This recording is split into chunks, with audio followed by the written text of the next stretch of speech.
I don't know a lot about your story, but I've heard a lot about you because I'm actually just physically meeting you. I've just been a fan of you from afar for a while. So this is my first time actually physically meeting you. And I'm really glad to have somebody from my alma mater. I'm a life guy. Just to show everybody, I had Sid's hands put on in case they thought I went to some other school. So I would ask you to share your story with people, because we talked a little bit. We kind of have similar past in our, our dysfunction, our problems that help us be good chiropractors. So if you would share your story with people, what led you into chiropractic and what kind of journey that's been, because what I don't know about your story, I know about your story since Life University, but the other stuff, I'm excited. Thank you very much. Well, thank you, Mark, and thank you, everyone, for being here. I felt very, very well received. I mean, I just enjoyed the moment. I actually landed in Hamburg and found the people just so exciting, and meeting all of you last night added to that excitement. I've been a chiropractor for, it'll be 40 years in April that I actually graduated from chiropractic school. And I discovered chiropractic at the age of 12. Interestingly, I heard Mark say yesterday that he decided to be a chiropractor at 12. Same thing happened to me. I was in an all-boys Catholic school. I was very young. I skipped 2 grades in elementary school, so I was in 9th grade, 12 years old. And as a joke, I had a teacher pull the chair from underneath me. I got picked on a lot because I was really, really small, very immature, but I was smart. So my classmates picked on me. He decided to pick on me too that day.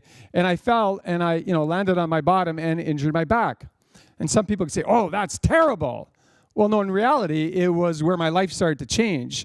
Because 6 months into this process of going through the traditional route with, back pain as a 12-year-old, unable to do a lot of things and walking up pretty much like I was crippled, somebody said to my mother, you should take him to a chiropractor. So I was born and raised in northern Canada. If you look at the map of Canada, like way up there in the middle is where I'm from. A little tiny town of 40,000 people called Timmins, Ontario. If you follow any type of country music, Shania Twain was one of my patients. So we're from the same hometown. She's got more fame than I do, but we love each other anyway. She's still beautiful, and she lives in Switzerland now. But anyway, somebody said to my mom, take Gilles to a chiropractor. And she was like, well, what's a chiropractor? And somebody explained to her, somebody would help him with his back pain. But I ended up in this chiropractor's office, and what I remember seeing was the autonomic nervous system chart and a peripheral nervous system chart there.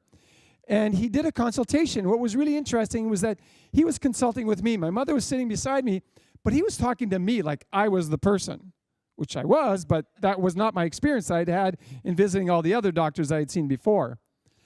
And he talked about this thing called subluxation. I had never heard that word. My mother had never heard that word. He talked about nervous system functions as it relates to spinal function. And then when he went through the examination with me, I remember him telling my mother, because he didn't just look at my low back. He looked at my entire body, which I thought as a 12-year-old, like, why are you looking up here? My pain is down there, because that's all I knew, right?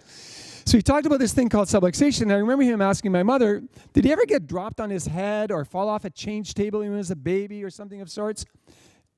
And I mean, this is like over 50 years ago. And I remember my mother starting to tear up.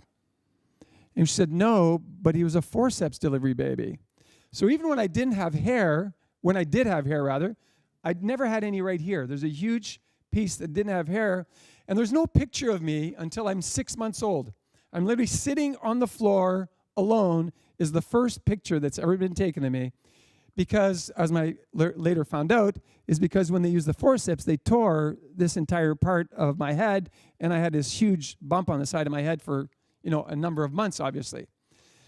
So anyway, when he talked about this thing called subluxation, I would tell you I'd never been a sick child, but I was always an unwell child. I always had pain in my tummy, indigestion, constipation. And then after his x-rays and his report of findings, he said, if you follow this care plan, not only are we going to help you with your recent problem, but we're going to correct these other subluxations, which are likely going to lead to you having good health. And I went, yeah, sure. So when people tell me I don't believe in chiropractic, I was like, guess what? I didn't either.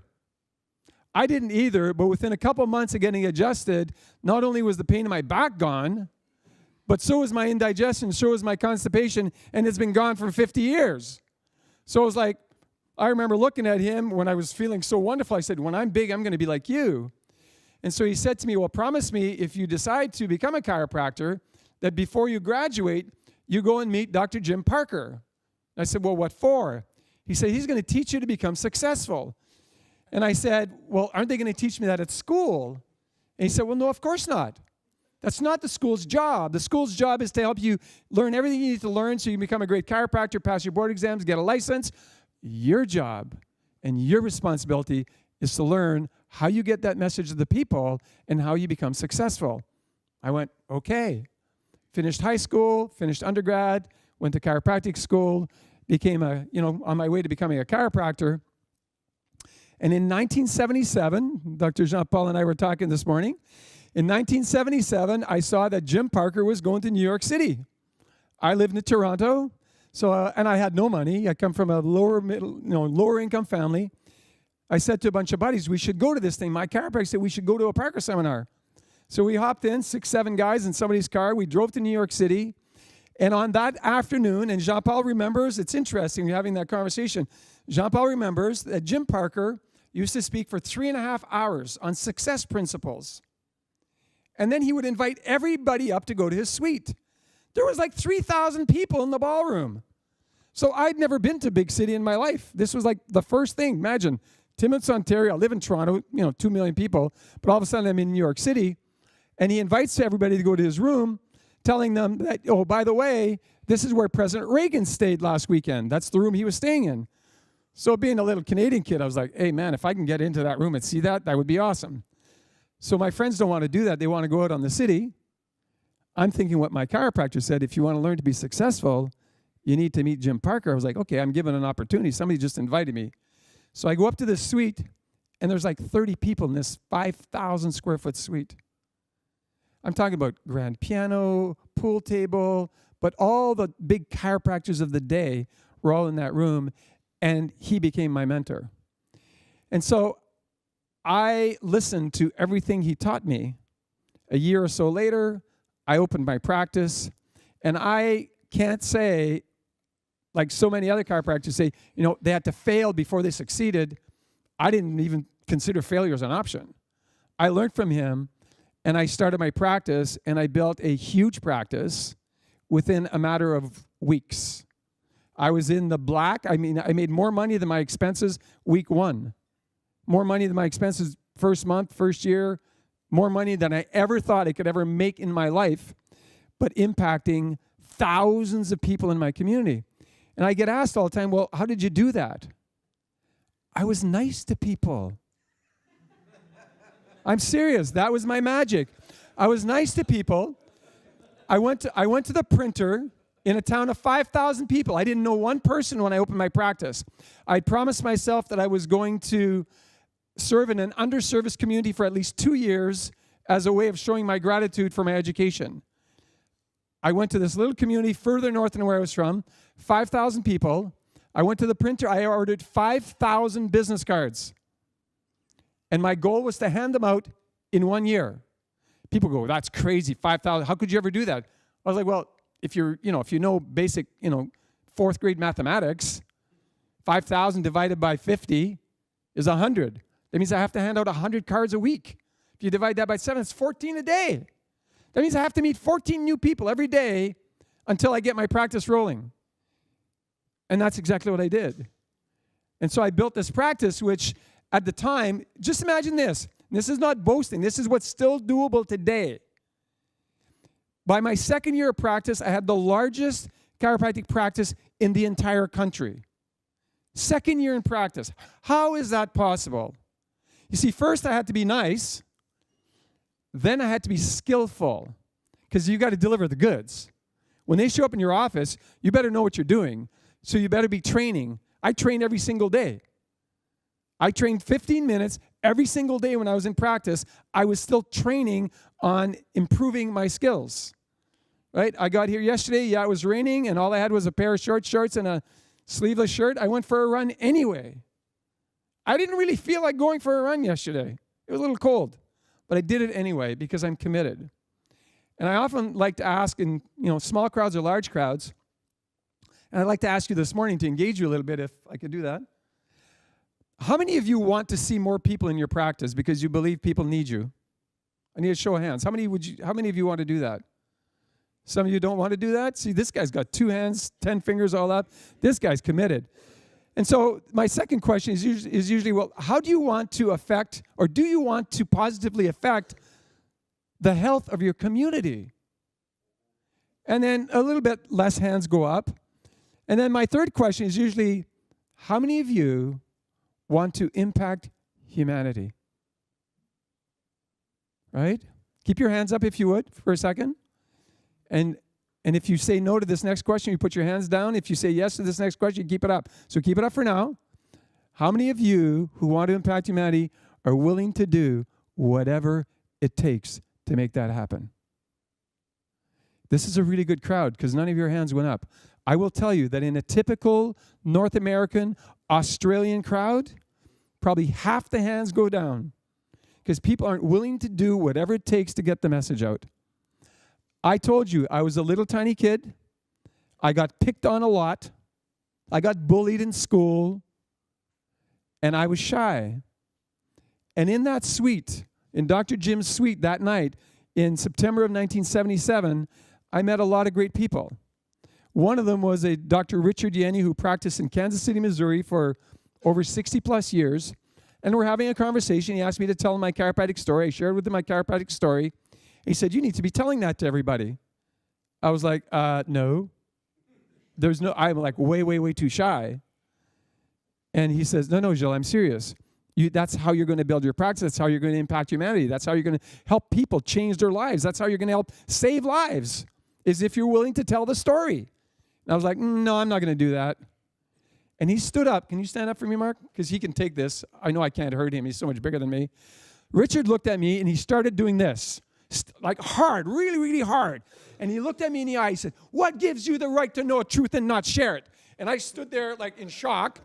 And he kept doing this and kept doing that. Probably the third or fourth time I said, nothing gives me that right. He said, that's right, young man. Nothing gives you the right to know a truth and not share it. I was like, okay, now what do I do? Though I just wanted to interject because you said something, and some of these folks haven't been to Life University. And I went to Life University when Dr. Williams was running it. And when you said the word whatever it takes, I started to giggle. And I don't know if this is still up, but outside of Sid's office, there was a big wooden sign that said whatever it takes. And I had a lot of people I went to school that were much smarter than me that were mentally weak. And a few of them, I dragged them over and explained to them, tried to get them to understand the concept of whatever it takes. So I don't know, is that still up at Life? I don't think it's still up. I don't remember seeing it there. But that concept of whatever it takes is what I learned that night in that suite. And my 6 friends that came to New York with me never succeeded in practice, not one of them.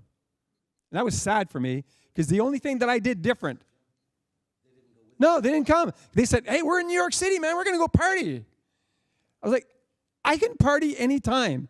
When am I going to get a chance to meet Jim Parker, who then for the next 20 years I had direct access to? I could call him any time of the day. He would call me sometimes in the middle of the night to have conversations. I told Michael when they bought the new campus, he called me at 2 o'clock in the morning. And he was like, hey, I got this chance to get this set of buildings here, but we got to get an extra $2 million, and we need it like in 24 hours. Can you send me a check for $10,000 tomorrow by FedEx? I said, yeah, sure. He said, okay, I love you, bye. And he would hang up. And that's how he raised his money. That's how he made it happen. And so I went on to discover that my natural personality is introvert. I'm a complete introvert. I like quiet. I like symphony music. I like to meditate. I like to read books. But when I get out there, I'm like a totally different person. So if you come and hang out at my house, because you're all invited to come and visit Life University, Klaus and his wife are coming in October already. I told him yesterday you should come and visit.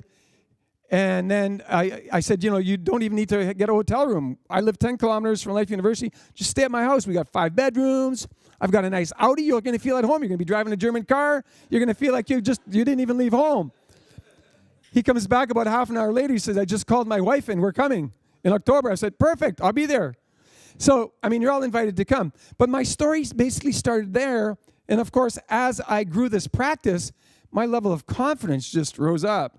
And I started speaking at Parker seminars.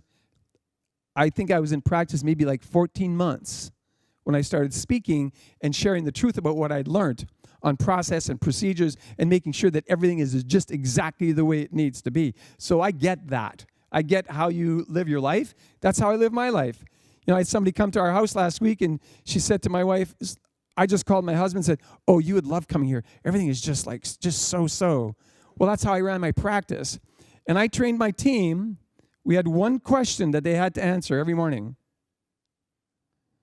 What are you going to do to create a wow experience for every person that crosses that doorway? That was what we chose to do. Everything in our office had to be a wow. I wanted people to walk in and go, wow, I've never been greeted with so much warmth and so much kindness. Wow, I've never chatted with a doctor who actually sat and listened to me. Or, wow, I've never had such a thorough examination done. So anyway, I built this great practice. I worked hard. I would tell you I did not have a very balanced life. I heard talk about balance. Aiden and I talked about yesterday a little bit about balance. And I did not have a very balanced life. And in 2000, I've been a runner most of my life. In 2000, I started having major trouble breathing in the spring while I was running. And I like to run in nature. I'm not a concrete running kind of guy. I go run where there's trees and just beautiful scenery and lakes. And I thought, I must be allergic to something. I'm allergic to cats. That's one thing I've never been able to get rid of. And I'd get this feeling there was always a cat around me. And so I did what every normal, not very smart male would do, which is most of the males in this room, including me and Mark and everybody else. I just stopped running. If I didn't run, I didn't have any symptoms, so I just stopped running. And then 3 years later, I started having trouble breathing again. And one of my team pulled me aside and she said, and she started to cry. She had her hands on my shoulders. She said, I'm so afraid you're going to die in front of me. I was like, what are you talking about? She said, listen to yourself breathing. You sound terrible. And she said, I don't want to be disrespectful, but you look terrible. You've aged like 10 years in the past 6 months. There's got to be something seriously wrong with you. I was like, no. I'm trying to figure it out. I'm allergic to something. I'm trying to figure out what it is. And, we've been blessed with a wonderful life. Like we had an indoor swimming pool, so I had the people come in. I had them drain it. I thought maybe I'm allergic to whatever they put in the water. I tried everything. I hired an eco-friendly company to come in and clean the entire house, every nook and cranny of a clean house, and nothing changed. Well, that day, again, she, much smarter than me, like every woman in this room, kudos to all of you, she called a friend of mine who was a medical doctor, and Barry and I are great friends, still good friends today, and him, knowing the paradigm I lived in, called and said, if I'd made a promise to someone, you were the only person in the world who could help me fulfill my promise, would you do whatever it takes? I said, well, of course I would. That's what friends do. He said, great, I'll see you tomorrow in my office at 4 o'clock. Click. Oh, that was the real phones before, when you hang them on the wall. For those of you who didn't know what I just did. He hung up the phone. And I was like, oh, that Bibi Michelin, she called him. So he knew I didn't see patients on Tuesdays. So I end up in his office. This is a very long story. I'm going to shorten it up right now. I got diagnosed with a terminal condition, primary pulmonary hypertension. Right? Every doctor in this audience obviously knows what that is. My body had adapted to that, and my heart had grown to 2.5 times its normal size. I had cardiomegaly, measured at 2.5. My heart couldn't grow anymore. There was just no more room in my chest. So the symptoms got bad again. I went to every cardiologist along the way, from the local to the regional to the bigwig in Toronto who taught at the University of Toronto Medical School. They gave me one option. The option, a double lung and heart transplant, was the only option I was given by the medical system in Canada. I did all the research. My buddy, Barry, my children in their 30s call him Uncle Barry still to this day. His children in their 30s call me Uncle Gilles. We're tight. We're like brothers. He said, you have to do this. I'm not going to let my niece and my nephews not have a dad at a young age. I was like, dude, I can't do that. So I did all the research on it. I discovered what I was told, if you don't do anything, you'll be dead in 2 years or less. If you get the double lung and heart transplant, you're going to be on medication for the rest of your life. Your life is probably going to suck. You're not going to get a really, active lifestyle. You might need an oxygen tank, and you might live 5 years. I was like, I ain't doing that. And so I connected with my maker, and I came to the decision that if that was my calling for life, I was okay. I'd had a beautiful life. I found somebody to take over my practice. Obviously, I had the conversation with my children, and they all said, if that's what you decide, Dad, obviously, if you die, we're going to miss you, but we're going to respect your wish.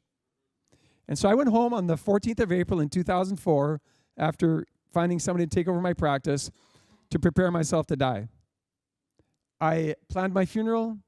I paid for my funeral. Everything that people, when you know you're going to die, you do things to help everybody else that's going to be left behind. So I did all of that stuff, right? I just did everything that needed to be done. I chose the songs. I left money in an account so they could have a big party. Like, I've had a great life. Just have a party. You don't need to cry. Just go and say, hey, he was a cool guy. I loved him. And just play. And I'll pay for it. Just have a good time. And all I could do was sleep. What I didn't tell you is that while those last 6 or 8 months in practice, I succumbed to the half-hourly use of Ventolin. I would have to pump 2 or 3 pumps of Ventolin in my lungs every 30 minutes or so I would have enough energy to adjust the next group of patients. So I slept a lot after the 14th of April. And 31 days later, on the 15th of May, I woke up and the first thought in my head was, you're an idiot. You're an idiot. You've been preaching this chiropractic paradigm of health and healing for all these years. There's got to be something seriously wrong with your spine and nervous system. And my second thought was, well, how could there be? You get checked by a chiropractor every week or two. And it was the third thought that was my wake-up call. Never by the same chiropractor. I was not a practice member in any practice. I had not had a thorough evaluation in 15 or 20 years. I hadn't had a nerve scan in at least that long. I hadn't had an x-ray of my spine done in probably 20 years.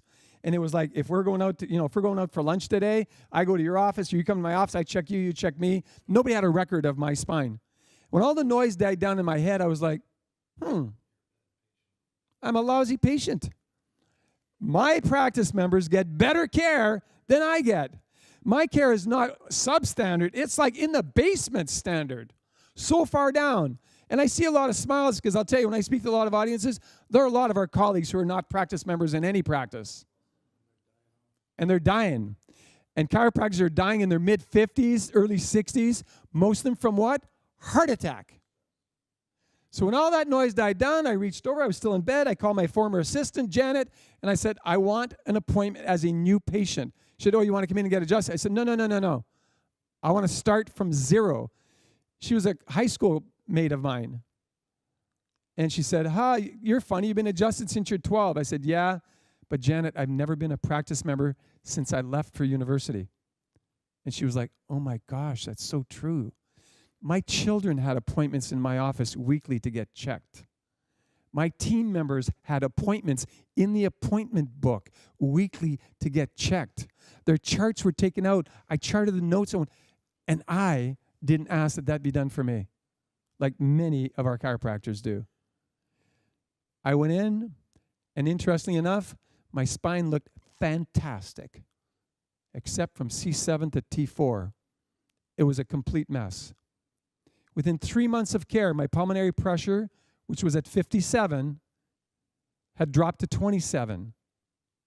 Within 2 years, it was down to 15, which is average normal, and my cardiomegaly was non-existent.